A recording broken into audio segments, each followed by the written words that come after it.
Hey, it's the coach. Val, the voice. What's going on, girl? Oh, there is a lot going on. I think it's getting warmer, even though it's a little chillier, but it's getting warmer. You see, I still got my hoodie on, even though I'm, hanging out for those that know about the Brad Jordan experience. Got a chance to see him last week down here in Nashville, Tennessee. He set All it right, out. all Wait. right, all right. That's what's happening. That's what's going on. That's what I'm talking about. Sounds exciting to me. And like I said, it is Talk on Tuesdays, and we are back, and we're gonna be chatting about a lot of little things that's happening. Let me see. That's the NAACP, Freak Me, and Shirley Chisholm. Yeah, that's a lot. I'm glad I wore my hoodie. It can get a little hot up in here. Talk on Tuesdays get started right now.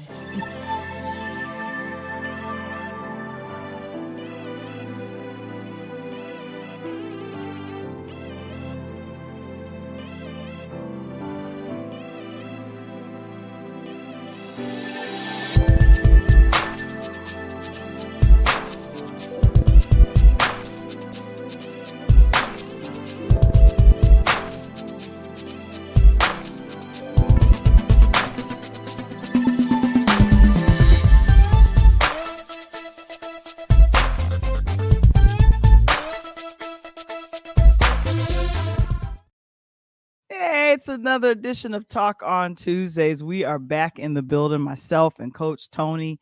And my goodness, one of our affiliate sponsors is Key Spot. Oh my goodness, share, connect, and grow this coming Thursday. Please come as my guest. You can register. If you have a small business, you can come to their 1 hour networking meeting.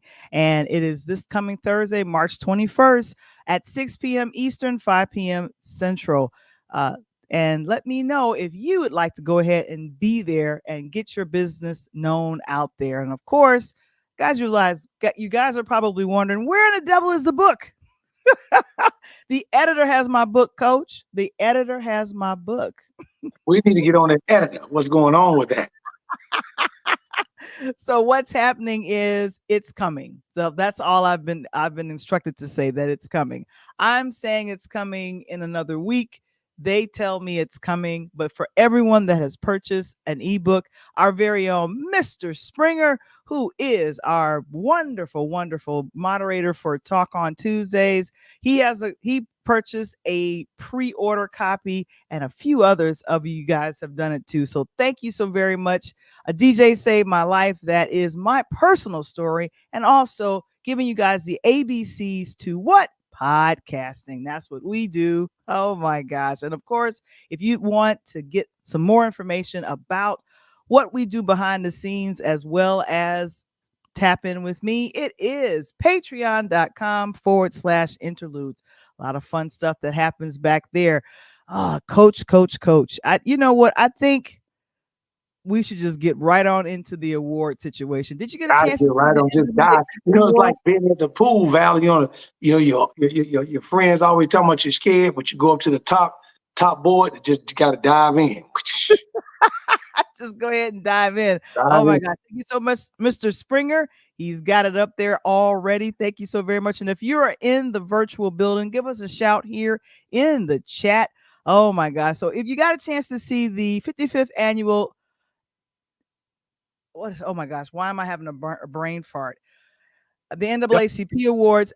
Oh, Yes. before I get into that, I believe at around 11 p.m. tonight is when officially spring starts. Whoop, whoop, whoop, whoop. But the way that your groundhog, I can't wait to catch him next year because he done lied. He, Exactly. he told Alejandro, how us you that doing, spring was sir? coming How are early. you? Yeah. He talking about spring coming early. I'm about to have a couple words with Mr. Groundhog. Yeah, because sometimes he's not that nice when it comes to that. But I did see a great shadow. It was beautiful outside this today. I didn't really get a chance to get out and enjoy part of the first day of spring, but the first day of full spring is actually tomorrow, the 20th. But it gets started tonight around 11 p.m. I was told. So I was like, well, let me make sure that I put my little spring smiley face and stuff up there. But There you yeah. go. There you go. So the 55th annual NAACP Awards hosted. Now this was the thing. They had 3 nights of awards, man. 3 Hey, nights of awards. first of all, you know how we do. It's like going to the picnic that ain't yours. You got to find the right picnic, right? Mhm. Then you got to get a plan to get in that picnic. Yeah. And then once you get in the picnic, you got to find a way to eat. You're not official until you can get a plate. You can get a plate at a picnic that ain't yours, you balling. Exactly. And you know what? I want to make sure that we say this. Alejandro, it's good to see you as well. We really appreciate that. Mr. Springer is letting us know that Interludes has officially reached, oh my gosh, 1.1 subscribers. Woo! There you go. Boom, boom, boom, boom. Sit out. Snuff the fireworks like we had commenced. Pow, pow, pow, pow. So I have to say, and we were going to talk about this a little bit later, but congratulations to you, Coach. You had a wonderful show on yesterday on the Pull Up Podcast. We had our largest viewership at 192.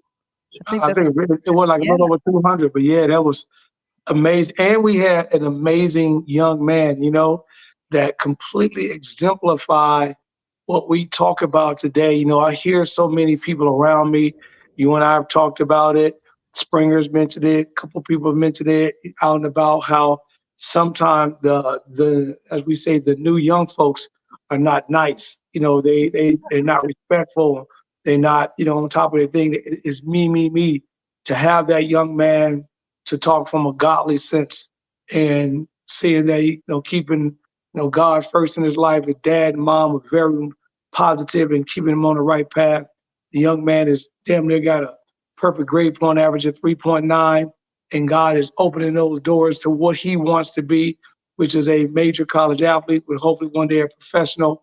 Hats off. I mean, the young man even told me, Val, last night, hey, Coach, I love you to death and I like the show, baby, but I can only give you 30 minutes. I got to go to bed. Like, what?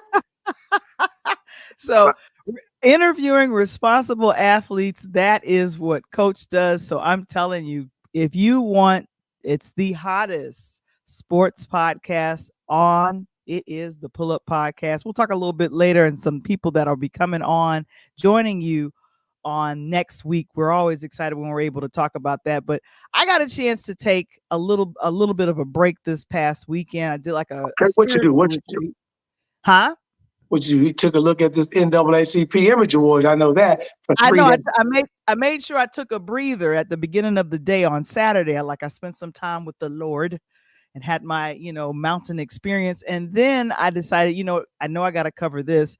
So, of course, one of my favorites, Queen Latifah, she did an excellent job actually hosting this last night of awards that happened, and about all of the acting and some of the films and also comedies end up getting the, doing that thing. And it was good to see folks in the building. Of course, Jeffrey Wright from American Fiction. He got to be wore out right now. He can't wait to get to his own bed. I know. Of course. And I'm just saying, I'm checking out the people that's in the audience, and then kind of just checking some folks out. And it was like family. That's what I was thinking. Just kind of like family. You got a husband and wife team here. You have Ryan, Michelle Bath, and then also Sterling K. Brown. They're married. So they presented the best supporting actress in a feature film. And of course, who ended up walking away with that was Taraji P. Henson. She was my girl. Like I said, about family reunion, big time. And here's the thing.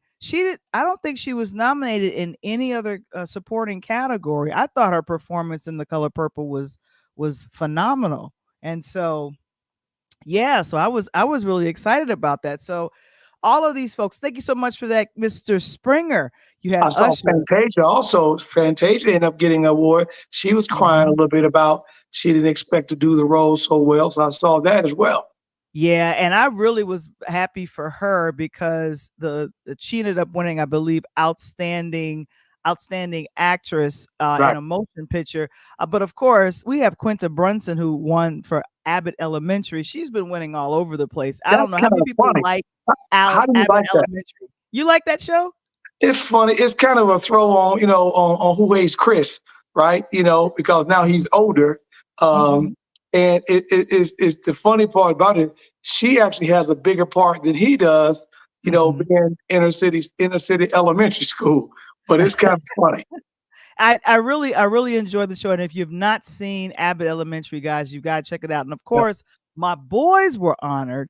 They got the NAACP Hall of Fame. I didn't know they had a Hall of Fame for the NAACP. This is new edition. Come on now with that sweet cap of red on it. Got look like a bunch of noobs.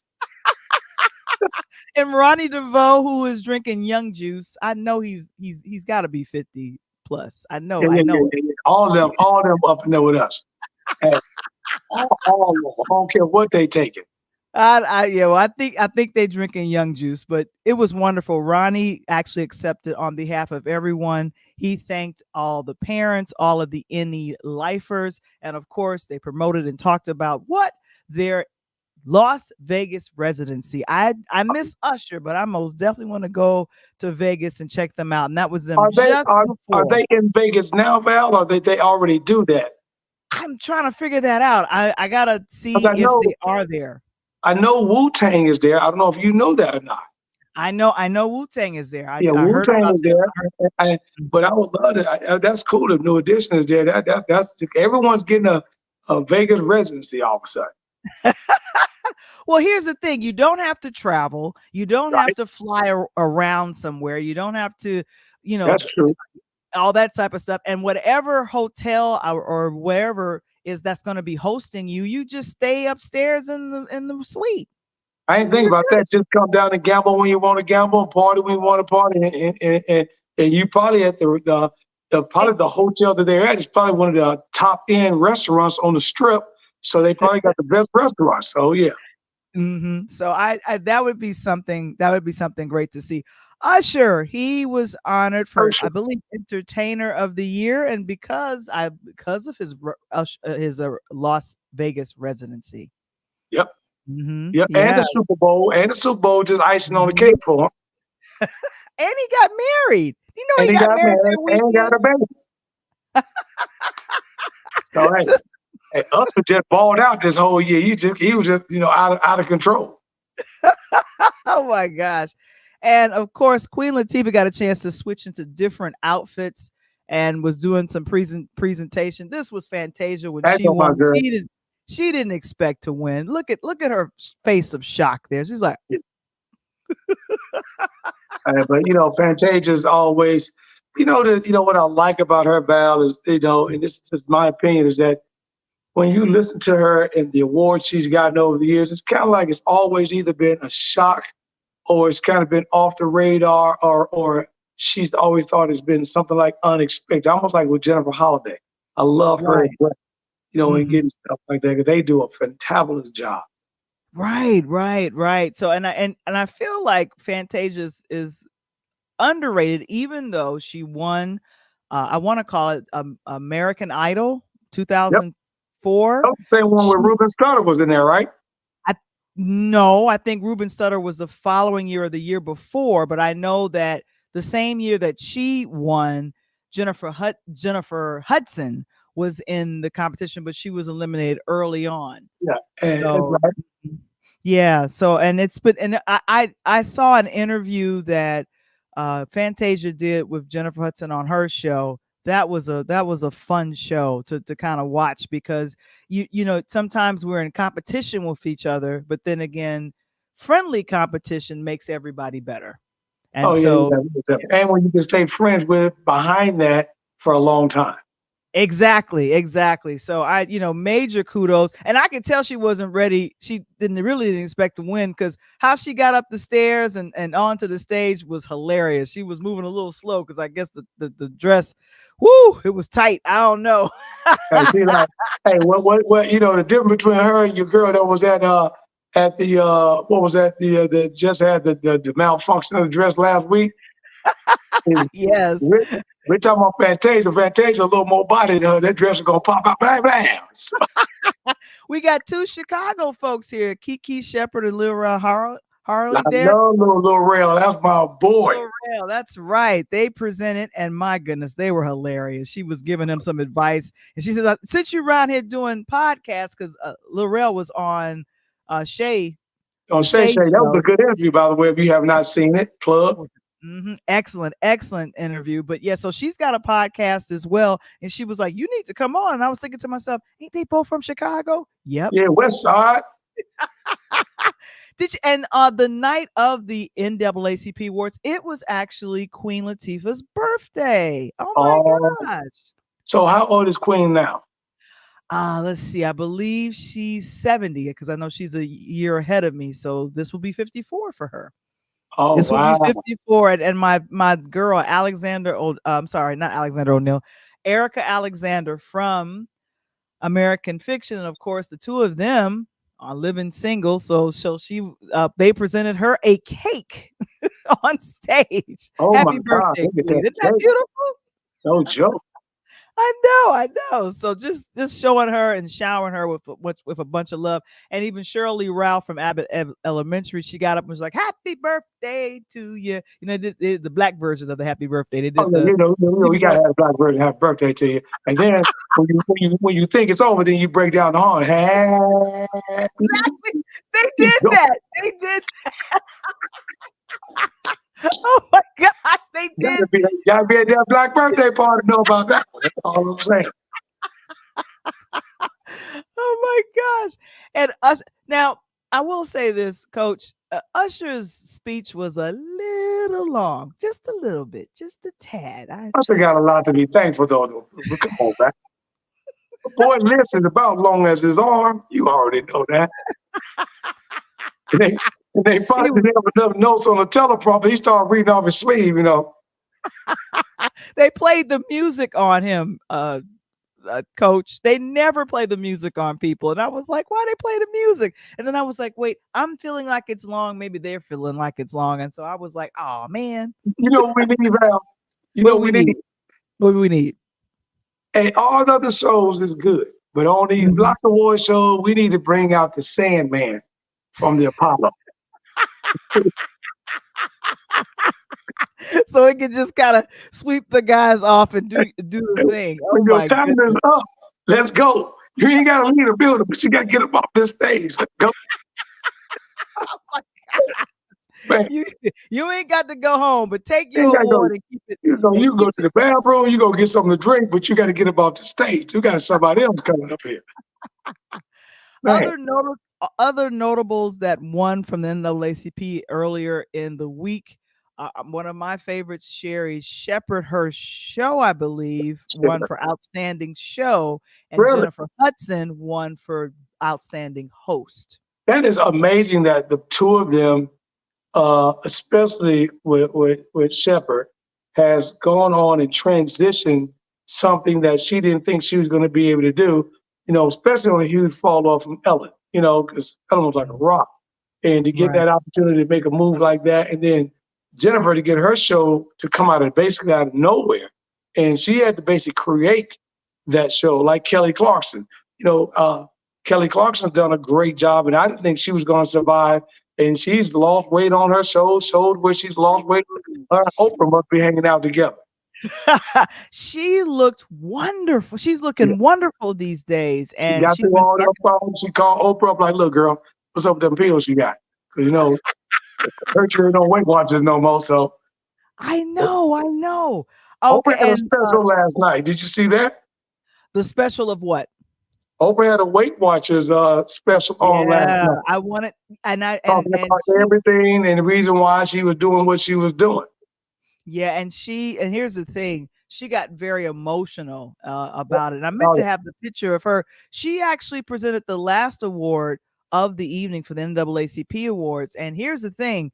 Now, in 1985, the movie The Color Purple was nominated for 11 awards and won nothing.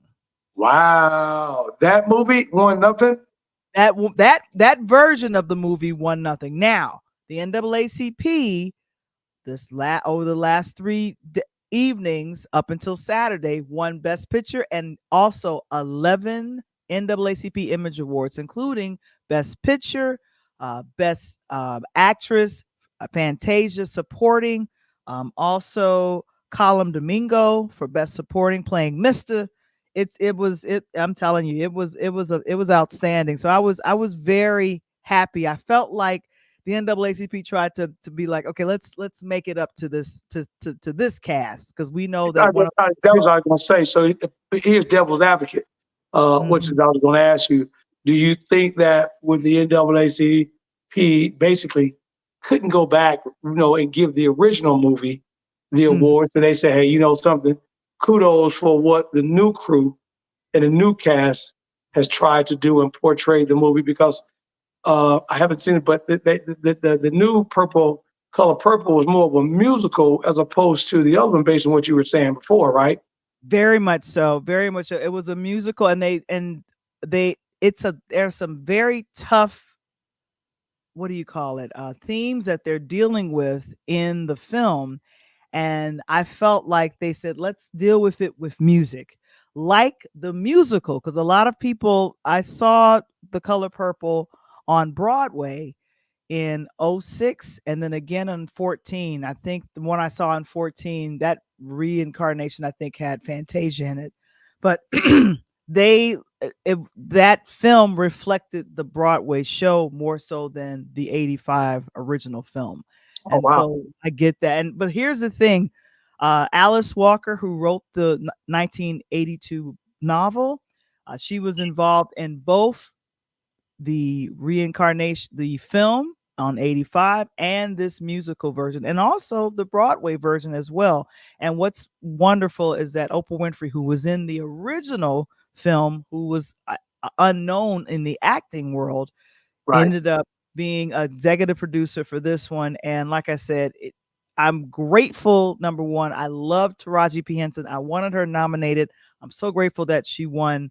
If you see the musical for no other person but for Fantasia and Taraji, the two of them are just wonderful. And also another person I want to mention is Felicia Pearl Posse, and she plays the young Celie, and she won for outstanding breakthrough performance in a motion picture, one of the 11 awards that they won. So congratulations. Congratulations. That goes off. Yeah. And I think that, and in my personal opinion too, Val, I think that, it's kind of like, unfortunately, timing. The situation that happened with Monique and Tyler and Oprah. I think the same thing with Taraji. I think the timing, if the timing of that conversation, which was very hard to swallow, about her and her money getting paid, and and so forth and so on. I think the timing, if it had been a little different timing when that would have occurred, I think she would have probably gotten an award for this movie and maybe a few different things to accolade. But sometimes you can't worry about that. You got to speak your mind. Exactly. And I think in the way that she emotionally shared about, if I don't speak up, how is that going to be for the actress or the actresses that come behind me? I love when she said that. And I love when she said that, because I feel like the actresses like a Diane Carroll or a Cicely Tyson, these are the women that Roseanne Cash, I think that's how you pronounce her name. These are the people that blaze the trail for who you see now. And I'll never forget, because A Different World, the cast is on tour right now, and I love they're on tour with the HBCUs. I love that. Okay. And I think this was I'm saying his character name Ron, but his character, what is his real name? Ron. That's my boy Ron with the glasses on. Yeah, the guy Ron. I can't think of his real name right now. I see the titles and I'm forgetting his real name. But he stated that somebody was complaining on set about whatever, and Diane Carroll was there, and she portrayed Whitley Gilbert's mom. Well, that was Jasmine Guy's mom. And so she pretty much checked them right there, and she says, because I think, yeah, Diane Carroll had a sitcom called Julia, like late 60s, early 70s. There was no one that was of color that had any kind of sitcom on television. And what happened is, she says, I see people of color behind the scenes directing, helping me with my makeup, or, with my hair. You guys don't know how good you have it right now to see all of these folks of color that's not only in front of the camera, but behind the camera. That was not my experience in the late 60s, early 70s when I was coming out. So you all need to be appreciative of it. And Ron, why can't I think of his real name? He's the one that said she checked us on set and we never complained again. Hey, because you got to think about it, again, you get to be blessed and Mhm. you're in that position to do something and opportunity to help someone else. As they say, pull them up by their bootstraps. Exactly. Now, here's my question to you, Coach. Have you heard of the actress and comedian Amanda Seales? Have you heard of her? Yes, I like her too. Hmm. One of my She's been favorite a little shows. controversial lately too. I know, one of my favorite shows that she was in, Insecure, and she's here with one of her co-stars. But I I remember we did a story on her about no, last year when the strike was happening, and Mhm. unfortunately she talked about, now Insecure was originally on HBO, now Right. it's HBO Max, and just the money, the streaming, it ended up going to the streaming service Netflix. And she talked about how she had 15 checks and it barely calculated to $200. 15 checks with her being a co-star, one of the main folks in the ensemble of Insecure, and she only got barely $200 from the streaming income for it being on, what is it, Netflix. And I'm going, That's when you say, "Oh Lord." That's when you show up at your boss's house and ride around in his car. I understand that's what you got to do, but I'm in his driveway riding in his car. Ain't no way in the world. I'm gonna work all that time, morning to night. You give me 200. It cost me more than $200 for the whole season to come back and forth in his set, man. and Amanda has She had a solid role. It wasn't like she was in a walk by. I can get that. She was in a nice role on Insecure. And you've watched Insecure, right? Oh, You've yeah, seen that's my girl. So Yeah, and Issa Rae created the show, she crazy. and I loved her role in the film, the sitcom as well. But she's also a host. She has her own Patreon, which I'm a part of. She's has about 2 million followers on her Instagram. And there was also something I didn't cover because I didn't know about it. And April told me about it. There was also the women in Hollywood, women in Black Hollywood. Well, and this is a shot from her. She used to host with The Real. I don't know if you remember, there was a talk show called The Real. I remember that. Yeah, she was That on that show. that was Tia and Tamara's sister, right?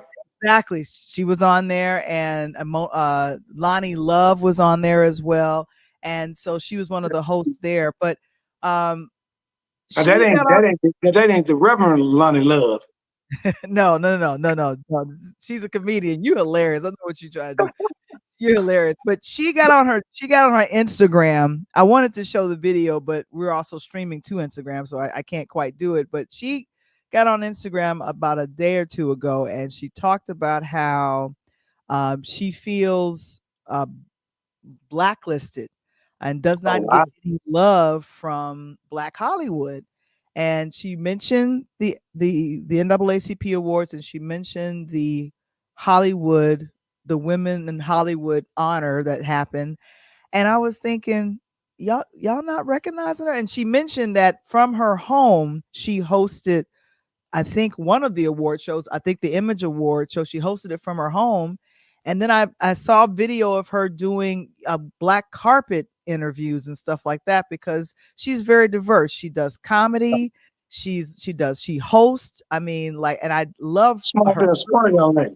Oh my, she is sharp as a whip. I freaking love this woman. So I put on the video, her reel, when she talked about it, because I felt like she just kind of thought about it, and she put the camera to her, and she was like, look, I'm not getting no love.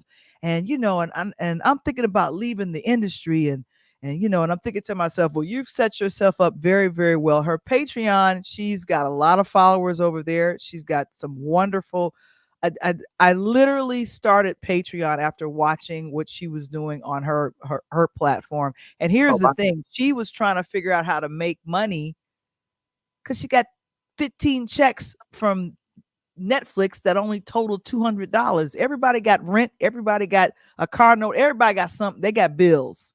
Man, they got little kids on.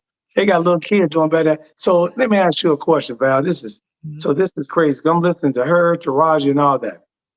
If it walks like a duck, oh my gosh. If it looked like a duck, and if it quacked like a duck, 9 out of 10 times, if not 10 out of 10 times, it's either a duck, a goose, a geese, a goosesis, or a geesesis, right? Affleck. So my question to you is that we see, and tell me if I'm wrong, and I know the award show has been here and the different ones, how many African-American men have stepped up to the podium to speak out to this, as opposed to our African-American women? We now have several on the women's side who talk about the injustice of pay, who talk about the injustice of work, who talk about they getting work overtime versus their counterparts. And even when they're in roles where they may be a bigger role or bigger part, that their counterparts are still even making more money than them. This is an April type question, and April needs to be around up in here. But I'm just wondering, from your perspective, looking at that, what do you think it is? Because I have not really seen the African-American men come out and speak on this yet. Yeah, I haven't seen that as well. Although what has happened, I feel like what happens behind closed doors is that jobs are created. What'll happen is that you'll see people will start hiring folks.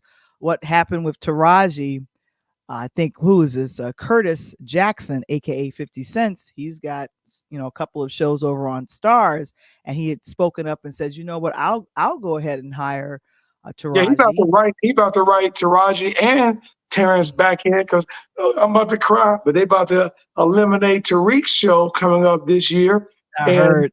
And they're supposed to be returning with Tommy and Ghost and 50, talking about them from their childhood, how they got together and how they started it from the original. And I bet you anything that you want to bet that he's going to probably write Taraji and Clarence in that prequel or sequel or whatever you want to call it. Yeah, and here's the thing. 50 has done some really interesting things to fight for the actors, for the original Power, the original film, the original series Power, one of my favorites. The actors at the time were not getting, I want to call industry standard, what you would get for, leading a cast. That's why Ghost left. And right. And so that was kind of the fight. And so 50 would do something on Instagram and be like, hey, I'm taking the show off, or, I'm going to do this. And Stars would be like, wait a minute, because they knew that the subscribers, I'm saying it wrong, but people that tuned in, subscribers that's purchasing for $6.99 a month, and they tune in and they watching the reruns. Then they watching the rerun of the rerun. Right, and Power got so popular. Now it's over. You could actually stream it on Hulu. Man, like, Power broke with that deal. Power is absolutely insane. And let me tell you something. Mm-hmm. Me and my guys was talking about that this weekend, and I want you to think about this, pal. Mm-hmm. You are talking about a late 90s rapper out of the streets of New York, right? Mm-hmm. Hard in his life, shot, don't supposed to be here, drops a combination of albums after Eminem discovers him, gets on one of the biggest labels with Dr. Dre, spins off, then goes into the movie business, and then comes back and creates a phenomenal of a short series that America falls in love, just like we did when The Wire came on, right? Now, you tell me if you didn't watch The Wire, then I'm telling you to get off this show right now. But The Wire, we were glued to The Wire because of, as African Americans, we understand, and a lot of people don't remember, The Wire was a spinoff of another show that was previous to that. Do you remember? Which one was it a spinoff of? I don't remember that one. I can't remember. God, I can't think of. I just had it the other day. It's in my head, but it was a show from Baltimore during the time that Marion Barry was going through his things, and then it spun off into the Wire. Wow. The Corner. That's what it was. The Corner. The Corner. Okay. Yeah. Okay. All right. If you've never seen The Corner, go back to where all this started and go back and watch The Corner that spun off to The Wire. And then The Wire obviously spun off to 50 Cent series. And the crazy part about it is, you know, when he drops then Get Rich or Die Trying, right? Mm-hmm. Talk about it from his perspective of how he was shot, then came in, his grandparents. Think about it, Val. He then comes with this series of Power. And he spins off with this Raising Canaan, but he gives it to him from his mother's perspective and her brothers. And he's not even talking about how he got to his grandparents' house and his dad and so forth and so on. So he was a genius. And then they asked him about, well, how did you know during the strike, you were the only one that had new series? He said, because my series is only 9 weeks long, 8 to 10 at the most. And he said that because I got 4 separate series, I only run them once a quarter. So they only run fall, spring, summer, and winter. So because of that, I was able to go and do 2 years worth of filming. And I figured that the strike wasn't going to hold out for 2 years. If so, the whole industry was going to die, right? Exactly. He was able to launch those series. And so we stay relevant without even skipping a beat. So, you know, when you're looking at that and stars say what you just said, stars are like, man, these people are on strike and we're still paying this guy? Something going on. and now, Val, the rapper is hiring the people who are actors and actresses who are struggling. Yeah. And at one point, I remember Samuel L. Jackson made a real sly comment. This was years ago. Was, you know, just like, you know, the rappers, you know, why are they trying to come into my industry? Why are they trying to act? And I was thinking to myself, but then again, here are the ones that are, what do you call this? They are the ones that are now the biggest employers of many of the people of color. And on Today earlier, and I want to thank April for giving me this heads up about this. Earlier today, just on Today, rap artist Dr. Dre got his star on the Hall of Fame. Walk of Fame, baby. Hey, man, it's Dre Day, huh? He should have dropped the Chronic on him. What he should have done. I was really happy to hear about this, but I was like, he got Snoop with him too. That's what I love more than anything. Got my dog with me. And of course, the folks that he's produced with and for. So you see 50 in that shot, along with, I think that's Eminem, and of course, Snoop. Yeah, I mean, right there, that's a quadruple play, as they call it. That's a double album for most people that want to purchase it. But, you know, that is insane, and that's long overdue. And what's so nice about it, Dr. Dre then comes back, and think about this, Val. He then comes back on the Soul Train Awards and then gives Cool J his just due and gives him his gold microphone on 50 Years of Hip Hop. Come on now. Talk to me. Yeah. So the deal that Dre brokered years ago, I forgot what it was. What was it? Oh, Beats. With Beats. Come on. With Beats, right. It was he brokered that deal with Beats. And I think he was one of the first folks in hip hop to hit $1 billion. Hit $1 billion. And then here's a trick question to you. Then after he hit that $1 billion, what athlete did he bring on as his #1 representation for the Beast brand? That's an excellent trivia question. Well, Coach, who would that be? That'd be none other than LB himself, Mr. LeBron James. So he brings Bron on as the ambassador to Beats, of which Bron has now done what? passed the torch down to Little Bronny as the new beach representative, and that's awesome. And then Dre has also, because of the new NIL stuff, brought your girl on board, Who's Angel that? Reese. Angel Reese, LSU. Did not know that. Yeah, and so she came to Nashville when they played, Val, and even though she was a female, she gave the entire Vanderbilt University's basketball program a set of beats. How nice was that? And that ain't even her school. And then she stepped on the court, and had to drag them. So, you know. So I see Queen April's in the building. She says, "Congratulations, Dre," and that's West Coast. West Side. Yeah. West Side. We are still celebrating Women's History Month, and of course, yes, I am excited that this young lady, at the end of the week, Shirley will be premiering on Netflix. I'm excited. Regina King, Oscar-winning actress, we're excited for her to be portraying the first African-American woman to run for president. Oh my goodness. Fearless, fierce, and first. Yeah. Man, that is, again, you know, we have that history, Val, but they don't want us to know. That's all I'm saying.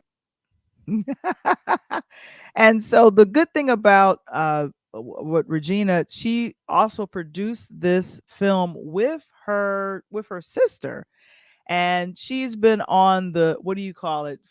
She had been away from not really talking to the what do you call it? Talking to the public for a long time.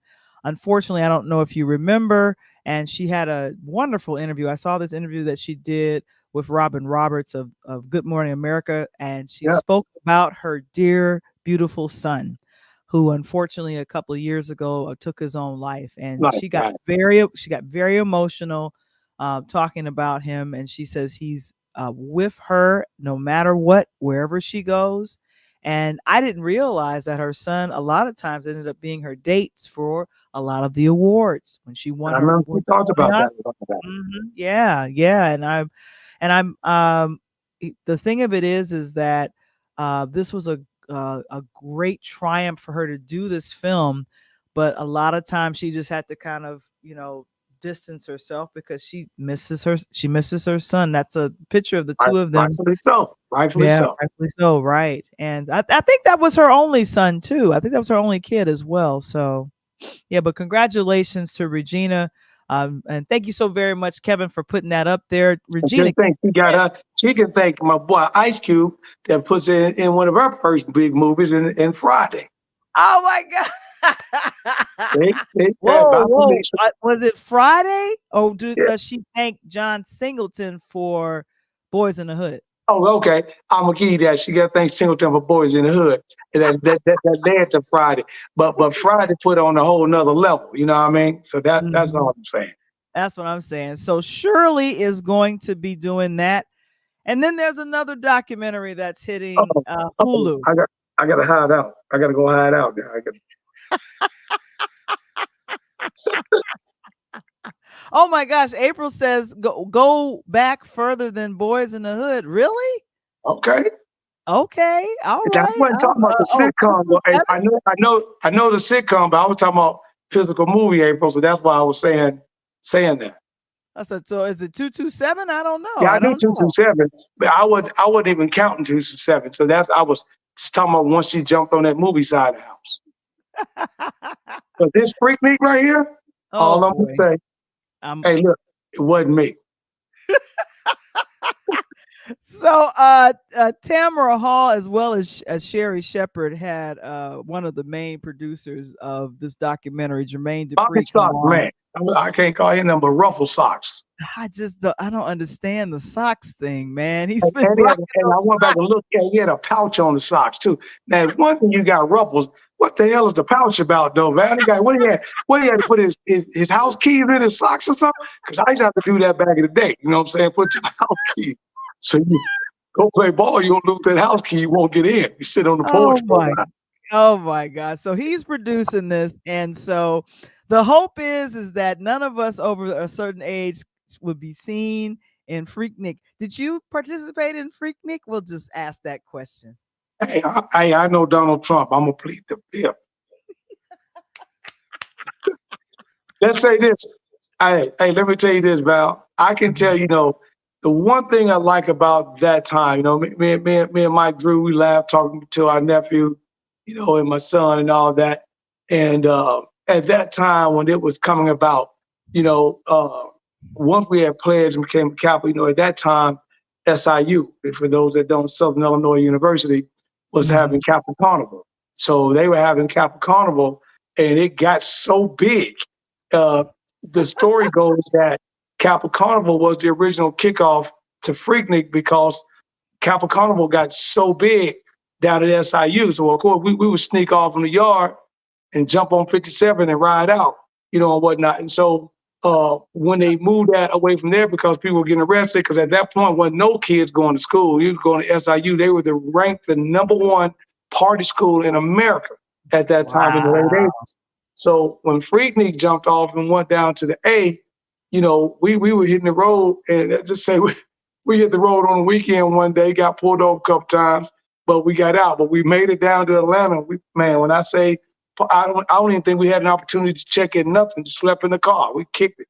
But it was, I just know when this video come out, there's going to be some mamas up in there.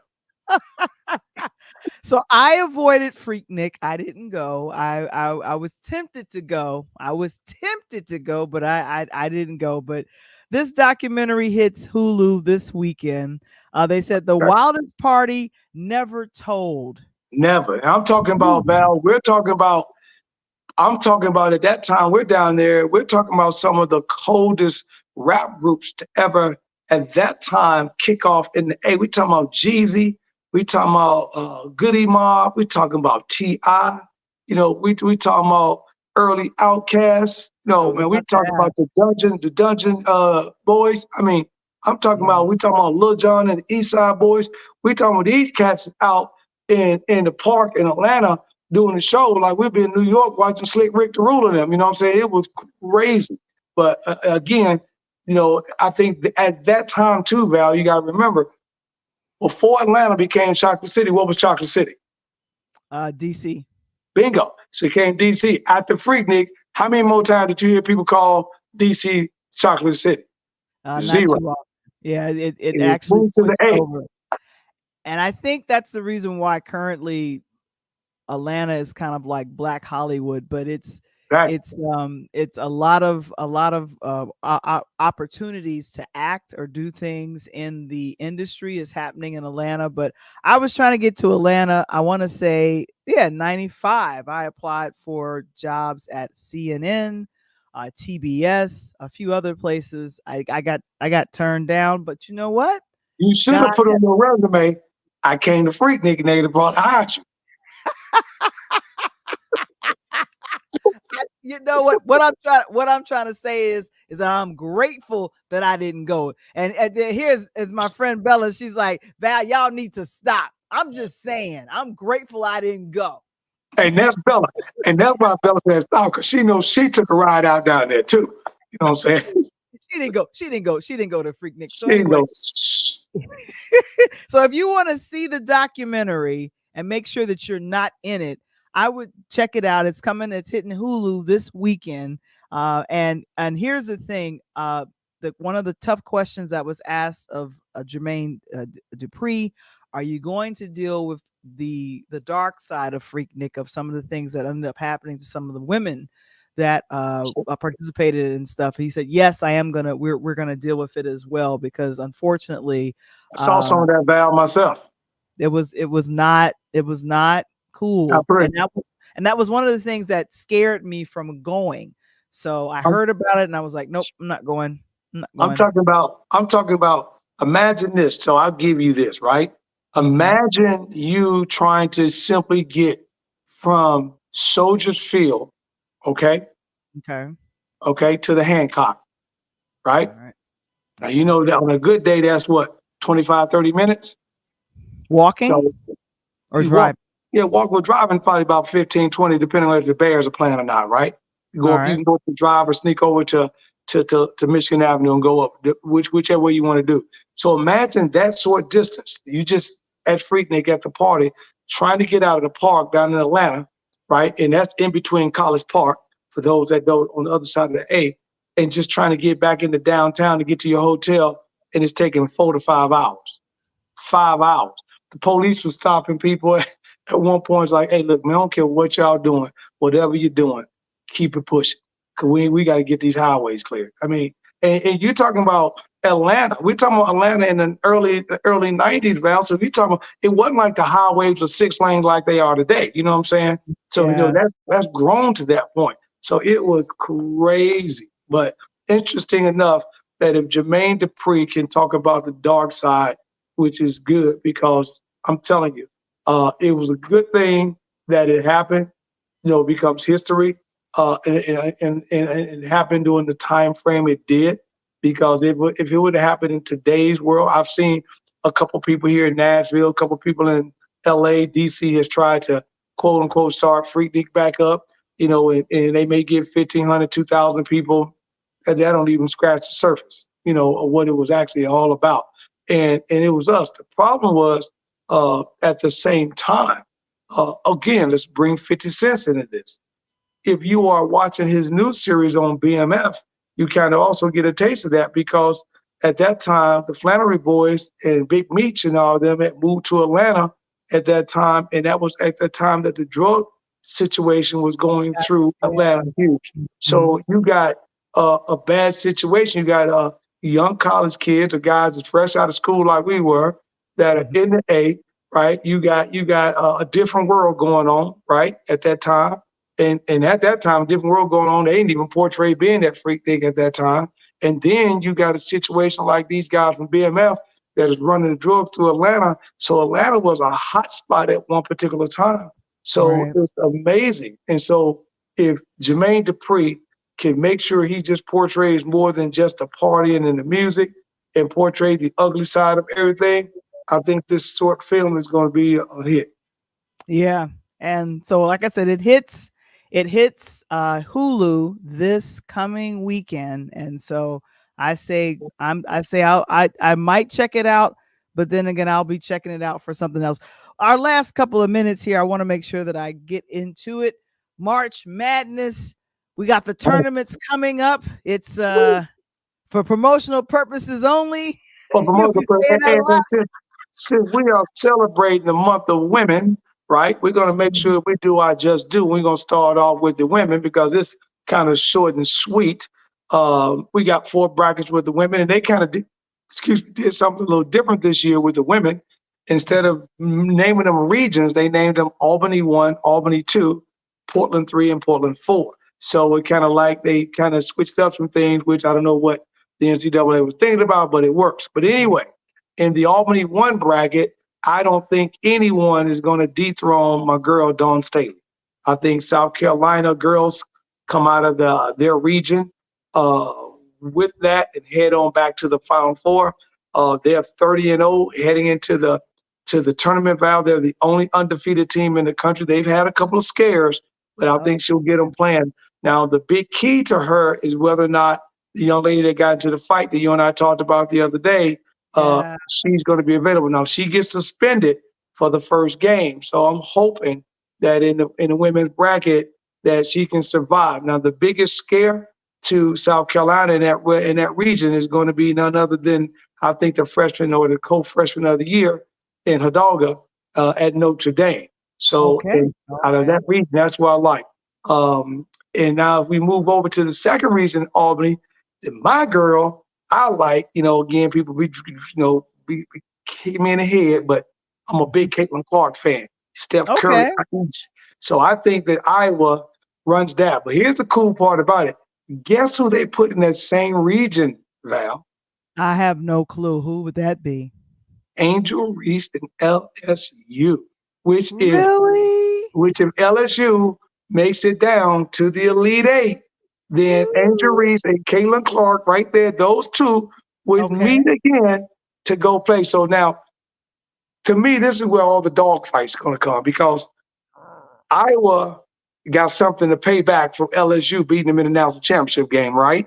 Right, Then right. and then Angel Reese is really, she didn't give a damn about Caitlin Clark. She really trying to get back to South Carolina for that fight that just happened so they can have a rematch in the Final Four. So the women's basketball, I'm telling you guys, if you're not watching women's basketball, don't call yourself a sports fan because women's basketball is off the hook right now. Now, in our last two regions, Val, in Region 3, which is in Portland, they got a freshman out of Texas that is phenomenal. And I love Texas. I think the Longhorns have an opportunity to go on the long run, but I think the winningest coach of men or women, and Tara Vandermeer, coach at Stanford, I think she's got something to prove, been put out early last year. I think Stanford shows well, and they take that. And then in the last region, I think that if you haven't seen this young lady play, and I've been talking about her a lot, Juju Watkins at USC, she is the business. She's like a baby LeBron James, Val, in the female version. So on the women, I think the Final Four is South Carolina, and I think Caitlin Clark gets past Angel Reese in the Final Four. I think South Carolina and Iowa meet up, and then I think Stanford meets up with USC and Juju Watkins, and on to the national championship game. And then I'll talk to us before the national championship game. I'll give you my Final Four pick next week. Oh Now, my gosh. on the men's side of the house, woo, if you were watching the Pull Up Podcast show last night, then you got this info. But I really got to say, for promotional purposes only, make sure, again, if you're going to play the 5-12 game for promotional purposes only, play that 5-12 game. You got a great opportunity to at least pay off a mortgage note or a car note. I'm just saying. Put $25 across the 5-12 game, and it's going to pay you good. That's all I'm saying. And in the East region, we're going to talk about the number one team in the bracket is UConn. They're our defending champs, right? They won it last year. And I think the biggest scare in that bracket to them as a sleeper is Auburn. Now, if they can get by Auburn University and Bruce Pearl, I think they'll make a deep run. But, I got a surprise for them in that bracket. And you know who I think is going to knock them out? Who's going to knock them out? Our beloved downstate in Chambana, them Illini. I think the Illini. I think Brad Underwood has a great chance with my guy. Went to school with him, Shannon Jr.'s daddy, and he is killing right now. And I think the Illini moves on out of that East bracket. And as far as who they will face, in the West bracket, you have University of North Carolina. This is the best season that Hubert Davis has had since he's been there, even though he's been, the first year he took him over, he won always to that national championship game a few years ago. This is an opportunity led by the point guard Davis to get him back. But they got one tough team that I think that they got to get by, and that's Baylor University. And we got a kid from Bowling Green and out there, at the house, and Dennis, the point guard at Baylor. And I think they show very well. And I take Illinois, but I think Hubert Davis and the Tar Heels get by Baylor and move on into the Final Four. Now, in the South region, we talked about this a little bit last night. Houston, I love Houston and Kevin Sampson, the number one ranked defense right now in this tournament. And they just got smacked around in that conference Big 12 championship, Val, with Iowa State. But if I know Kevin Sampson, he'll have them prepared. And in this region right here, I think they've got two scares. They got one is going to be with Duke. And if they can get by Duke, I think they'll be ready. And then the third one is going to be my boy just right up the street from you, Soccer Smart in Milwaukee and Marquette University. I think Marquette, which is my boy Rob Brown. What's up, Brown man? Frosty in the house. They got an opportunity to scare them. But I think Houston slides by both. I think defensively, Kevin will have them ready to go.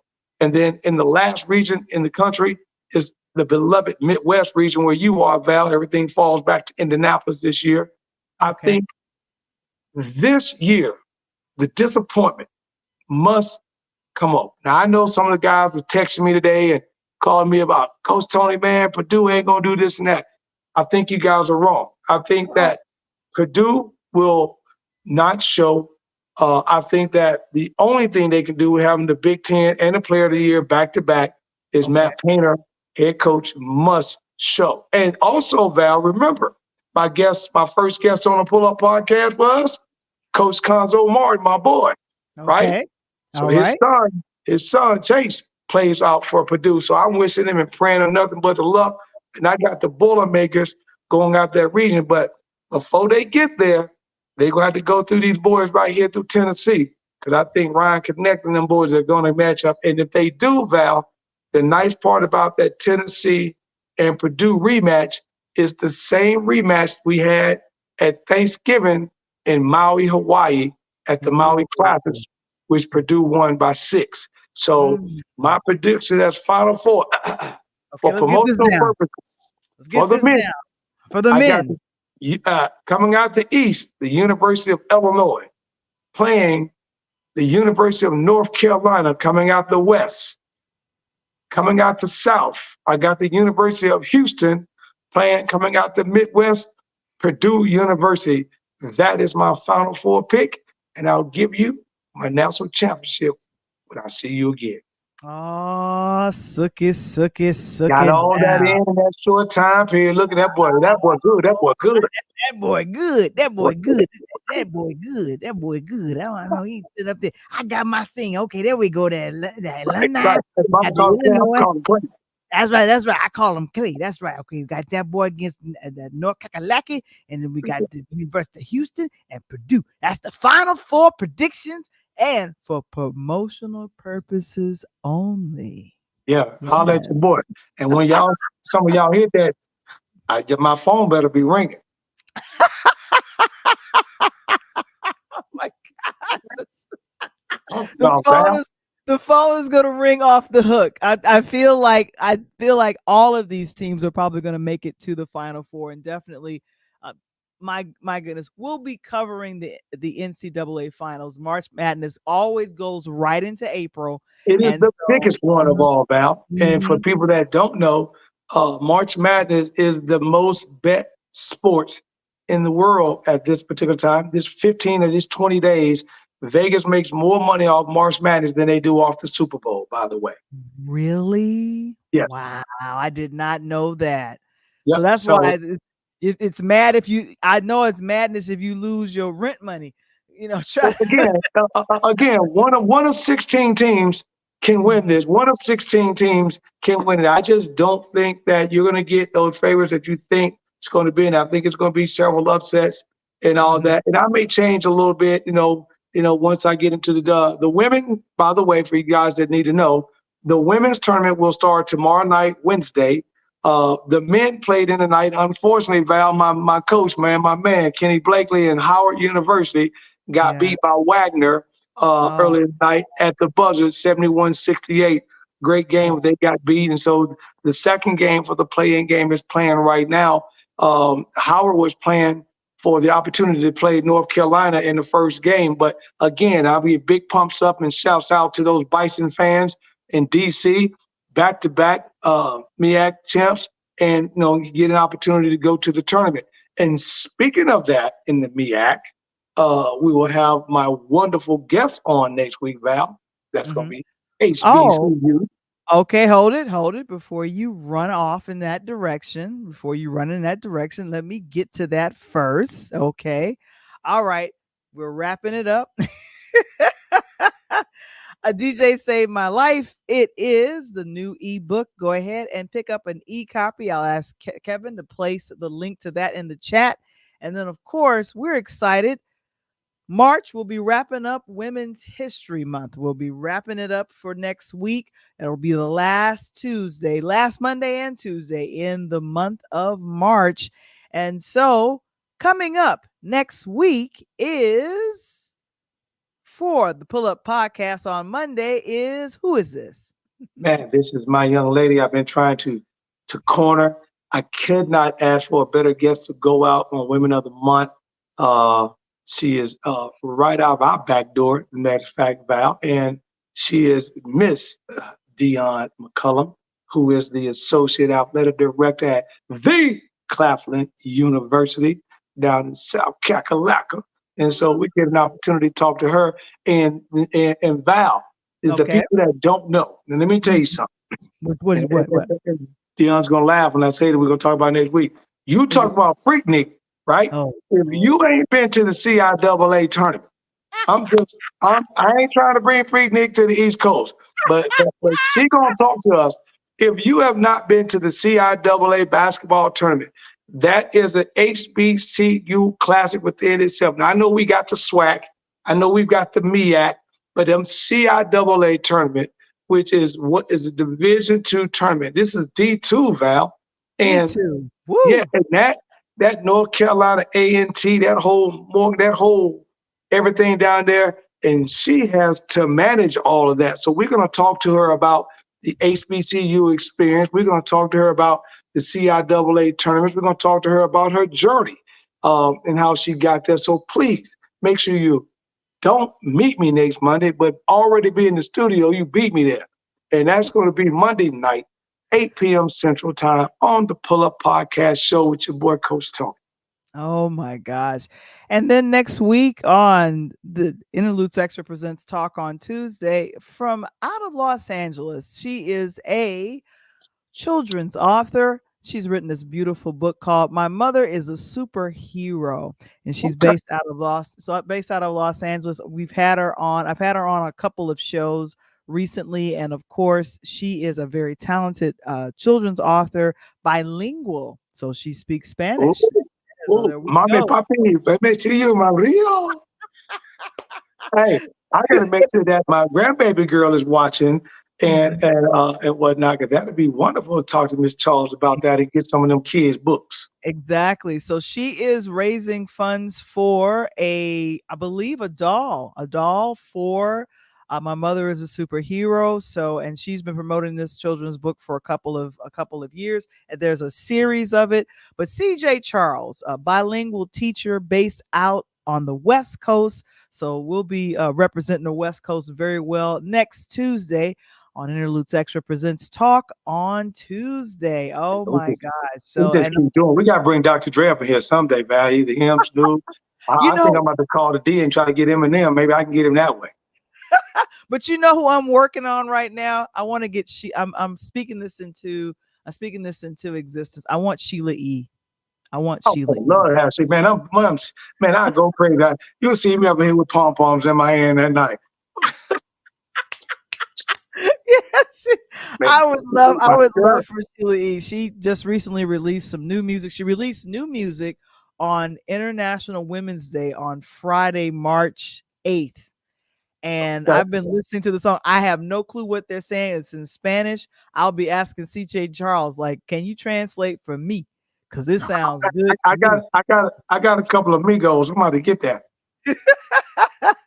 So thank you so very much. So the Pull Up Podcast, again, thank you to our audience. We were at our highest, and also to the folks. You've been telling folks to come and subscribe to the YouTube channel. If you like this particular video, and if you're on the YouTube platform, go ahead and hit the like button and share this, please. And then, of course, we want to thank our 1,000. We just reached over 1,000 subscribers here on the Interludes YouTube channel. And we thank you so very much. All the folks in Twitter, Instagram, as well as our Facebook group. Thank you so very much for showing us all the love, all the love, all the love. So yes, come through and hear what Kevin said. Come through, Sheila E. and talk about Hey, I'll tell you, I had a cat stop me at the airport, want to take a selfie. I'm like, my man, what's up? I already know you. Like, hey, gonna get this picture, man.